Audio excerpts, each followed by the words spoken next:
وہ کیتھولک عیسائیت کو بھی اپنے ہاتھ میں لے لیا ہے۔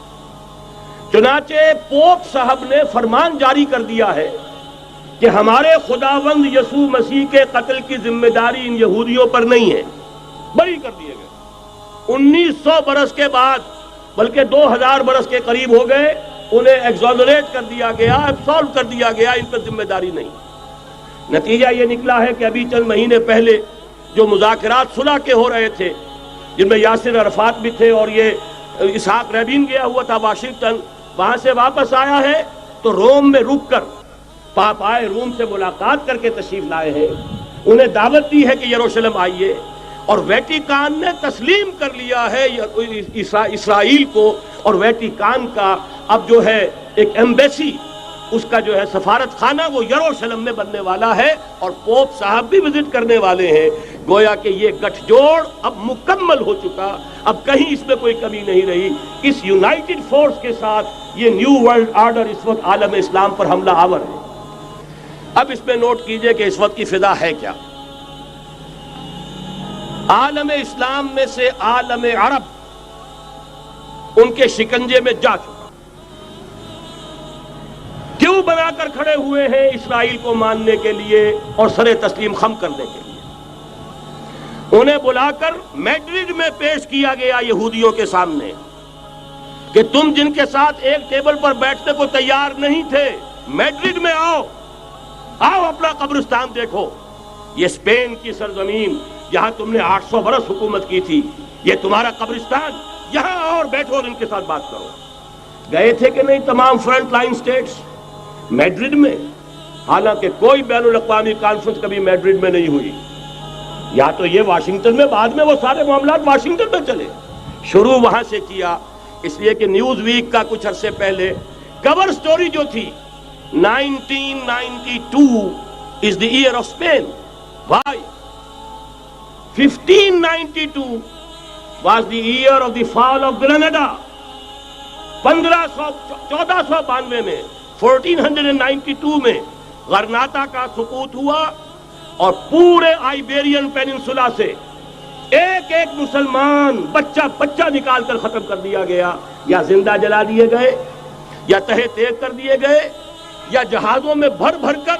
اور آپ کو معلوم ہے میڈیٹرینین کی حیثیت کیا ہے، خلیج ہے، ایک معمولی سی خلیج، ادھر سے اسپین کا ساحل قریب آ جاتا ہے، اسپین کے ساحل سے جہازوں میں بھرا اور نارتھ افریقہ کے ساحل کے اوپر پھینک کر آ گئے۔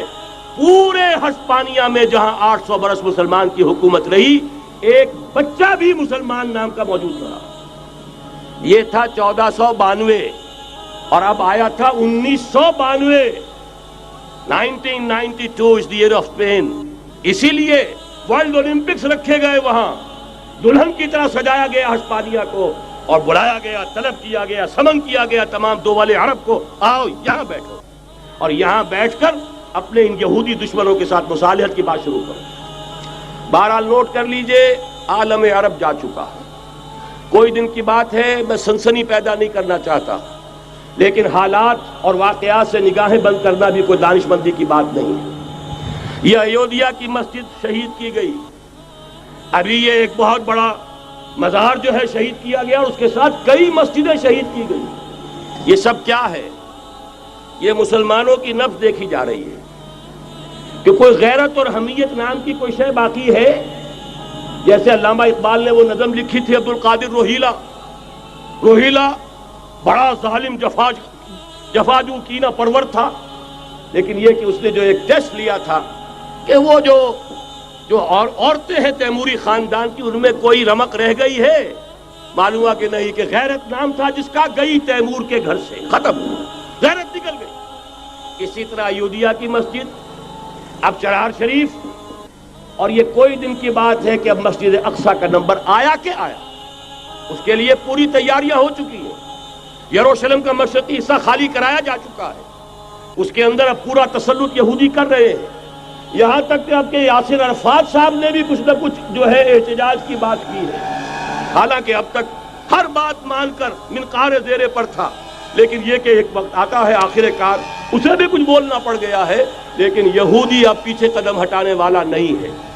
ان کا تھرڈ ٹیمپل، تیسری مرتبہ ہیکل سلیمانی تعمیر ہونا ہے، نوٹ کر لیجئے، ان کے لیے وہ وہی کچھ ہے جو ہمارے لیے کعبہ ہے. ان کے لیے ہیکل سلیمانی بالکل وہی حیثیت رکھتا ہے جو ہمارے لیے کعبہ. وہ ہیکل سلیمانی ایک مرتبہ پہلے نبوکدنضر کے ہاتھوں مسمار ہوا، پھر سن 70 عیسوی میں ٹائٹس کے ہاتھوں مسمار ہوا. سن 70 کے بعد آج 1995 میں کتنے برس ہو گئے؟ پورے 1925 برس ہو گئے کہ ان کا کعبہ زمین بوس پڑا ہوا ہے. اب تک تو ان کا بس نہیں تھا، اب تو بس ہے کہ نہیں؟ اب ان کی حکومت ہے کہ نہیں؟ اب شاہ حسن ہو چاہے شاہ حسین، ان کے نوکر اور چاکر ہیں یا نہیں؟ اب انہیں ڈر کس کا ہے؟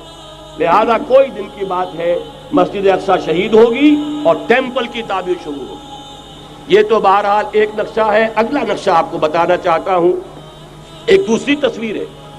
یہ تصویر ہے زمینی، ایک تصویر ہے آسمانی. وَمَكَرُوا وَمَكَرَ اللَّهُ وَاللَّهُ خَيْرُ الْمَاكِرِينَ. انہوں نے اپنی سی تدبیریں کی، اللہ نے اپنی تدبیر کی، اور ظاہر بات ہے اللہ کی تدبیر سے بہتر تدبیر کس کی ہوگی؟ چنانچہ یہودیوں کی سازشیں اس وقت بھی ناکام ہوئی تھی یا نہیں؟ ظاہر بات ہے جاء الحق وزهق الباطل ان الباطل کان زهوقا.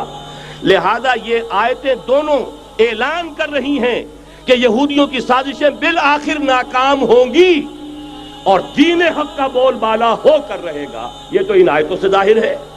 یریدون لیطفئوا نور اللہ بافواہہم واللہ متم نورہ ولو کرہ الکافرون. یریدون ان یطفئوا نور اللہ بافواہہم ویابى اللہ الا یتم نورہ ولو کرہ الکافرون. هو الذی ارسل رسولہ بالہدى ودین الحق لیظہرہ علی الدین کلہ ولو کرہ المشرکون. اللہ نے تو بھیجا ہی ہے اپنے رسول کو اس فیصلے کے ساتھ اور یہ ذمہ داری اور مشن دے کر کہ جو دین حق آپ کو دے کر بھیجا جا رہا ہے اسے غالب کیجئے، نافذ کیجئے، قائم کیجئے. اس مشن کے ساتھ بھیجا جا رہا ہے اور وہ بہرحال آیا جاء الحق وزهق الباطل ان الباطل کان زهوقا. لیکن نوٹ کرنے کی بات یہ ہے، ذرا یہاں تھوڑا سا تحمل کے ساتھ غور کیجئے گا، کہیں میرے خلاف کوئی فتویٰ دینا شروع کر دیں. کیا حضور کا مقصد بعثت اس وقت مکمل ہو گیا تھا؟ ایک درجے میں ہو گیا کہ جزیرہ نما عرب پر اللہ کے نور کا بھی اتمام ہو گیا، اللہ کا دین بھی غالب ہو گیا. ہو گیا کہ نہیں ہو گیا؟ لیکن کیا محمد الرسول اللہ صرف عرب کے لیے بھیجے گئے تھے؟ قرآن کہتا ہے ببانگ دہل وما ارسلناک الا کافۃ للناس بشیرا ونذیرا. اے محمد صلی اللہ علیہ وسلم، ہم نے نہیں بھیجا ہے آپ کو مگر پوری نوع انسانی کے لیے بشیر اور نذیر بنا کر. تو جان لیجئے کہ یہ مقصد بعثت محمدی صلی اللہ علیہ وسلم بتمام و کمال اس وقت پورا ہوگا جب کل عالم انسانیت پر، کل روئے ارضی پر اللہ کا دین اسی طرح غالب ہو جائے گا جس طرح کہ محمد رسول اللہ والذین معہ صلی اللہ علیہ وسلم ورضی اللہ تعالی عنہم اجمعین، ان کے ہاتھوں سے، ان کے ایثار سے، ان کی قربانیوں سے، جن کا نقشہ آپ کے سامنے مولانا کھینچ چکے ہیں، ان کے اثار، ان کی قربانیاں، ان کی محنت، ان کی جفاکشی، ان کی سرفروشی، ان کے جان تن من دھن لگا دینے کے نتیجے میں جیسے اس وقت غالب ہوا تھا کل روئے ارضی پر غالب ہوگا، تب کہیں جا کر مقصد بعثت محمدی مکمل ہوگا. یہی وجہ ہے اقبال نے کہا تھا وقت فرصت ہے کہاں، کام ابھی باقی ہے، نور توحید کا اتمام ابھی باقی ہے. لیکن ساتھ ہی خوشخبری بھی دی تھی، یہ چمن معمور ہوگا نغمہ توحید سے. آئے گا وہ دور، یہ چمن معمور ہوگا نغمہ توحید سے، لازماً آ کر رہے گا. هي الحلقات تحفظني بآيات من القرآن، هي الحلقات تملأني بحب المصطفى العدنان.